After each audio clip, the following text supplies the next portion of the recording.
এটা কি দিলাম, এটা কি দিলাম, আর এটাই বা কি দিলাম। বন্ধুরা, আমি এই গাছগুলো টবে বসিয়ে নিয়েছি। যে টবে মাটি তৈরি করার জন্য আমার কী কী লাগবে সেটা বলে দিচ্ছি। তার জন্য লাগবে 30% মাটি, 20% বালি, 20% কোকোপিট আর 30% যে কোনো কম্পোস্ট সার। আর এক মুঠি নিমখোল, এক মুঠি হাড় গুঁড়ি, অল্প যে কোনো কোম্পানির ছত্রাকনাশক পাউডার। এবার মাটিটাকে ভালো করে মিশিয়ে নেব, যাতে সব উপাদানগুলো ভালো করে মিশে যায় মাটির সঙ্গে।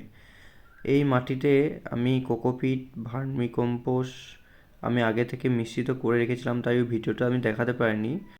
হাড়ের গুঁড়ি, নিমখোল আমি নার্সারি থেকে নিয়ে এসেছিলাম। তো বন্ধুরা দেখুন কত সুন্দর মাটিটা ঝুরঝুরে হয়ে গিয়েছে। এবার আস্তে আস্তে টবে সব মাটিগুলো ভরে নেব। আমি যে গাছগুলো বসেছিলাম সেই গাছগুলো আমি অন্যের বাড়ি থেকে কাটিং করে নিয়ে এসেছিলাম। আমার মোবাইলে ব্যাটারি লো ছিল, তাই আমি ভিডিওটা করতে পারিনি। আর হ্যাঁ বন্ধুরা, টবে মাটি ভরার আগে আপনারা যে কাজটা করবেন, টবে যে ড্রেনেজ হোলগুলো থাকে সেই হোলগুলো করে নেবেন, যাতে ভালো করে পানি নিষ্কাশনের ব্যবস্থা হয়ে যায়। আর ড্রেনেজ হোলগুলো না থাকলে আপনার সমস্যা হবে।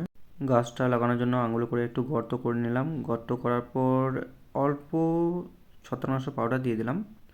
এবার গাছটা লাগাবো। লাগানোর পর একটু মাটিটা একটু আস্তে আস্তে করে দাবিয়ে নেব। বেশি দাবানোর দরকার নাই বন্ধুরা, অল্প দাবালেই হবে। এই গাছগুলো আমি আগে থেকে বসিয়ে নিয়েছিলাম, পুরো ভিডিওটা আমি করিনি। এই পর্যন্ত ছিল বন্ধুরা।